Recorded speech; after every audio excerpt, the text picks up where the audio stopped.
आगे गए ना बावड़े रहते भी सब जाही, बिन साहिब की बंदगी कहीं ठोर ठिकाना नहीं। कहते पहले गए तुम्हारे दादे परदादे, उन्होंने तो आकर बताया नहीं कि उनके साथ क्या बना, और जो शेष बचे हैं उन्होंने भी ऐसे ही एक दिन सबने चला जाना है। और परमात्मा की प्यारी आत्मा गरीबदास साहिब जी भगवान से प्राप्त उस ज्ञान के आधार से हमें सतर्क करना चाहते हैं कि बिन साहिब की बंदगी कहीं ठोर ठिकाना ना।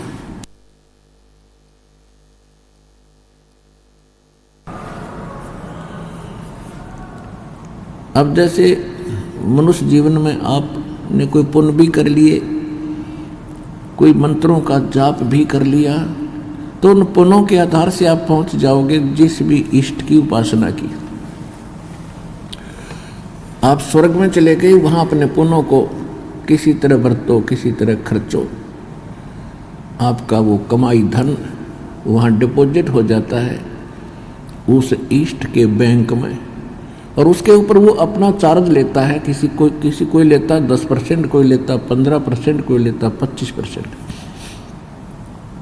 तो ये सभी अपना ऐसे ही गुजारा कर रहे हैं, ये 21 ब्रह्मांड के देवता। जैसे होटल वाले होटल खोल लेते हैं, वहाँ कोई जाओ उनने तो अपना चार्ज लेना है। 10 रुपये की रोटी होंगी तो 50 जरूर लेगा। ठीक इसी प्रकार ये देवता अपना स्वर्ग होटल बनाए बैठे हैं, और यहाँ पर पुण्यकर्मी प्राणी जो अच्छे पुण्य कर लेते हैं वहाँ पहुँच जाते हैं। इनके तो एजेंट हैं ये जितने धर्मगुरु हैं, ये नकली, ये हमें केवल स्वर्ग तक का ही टारगेट बताया करते थे।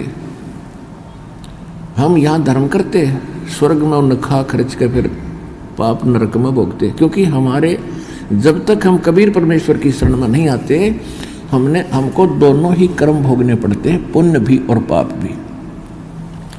और एक परमात्मा ने रहम किया हमारे ऊपर, इस काल को श्राप दे दिया कि 1 लाख मानव शरीरधारी प्राणी नित खाया करेगा।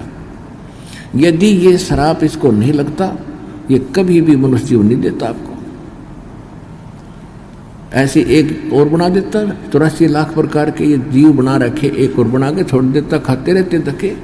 तो परमात्मा ने इसको कंपल्सरी कर दिया इसके लिए कि फिर इसकी मजबूरी बन गई एक मानव शरीर आपको देने की।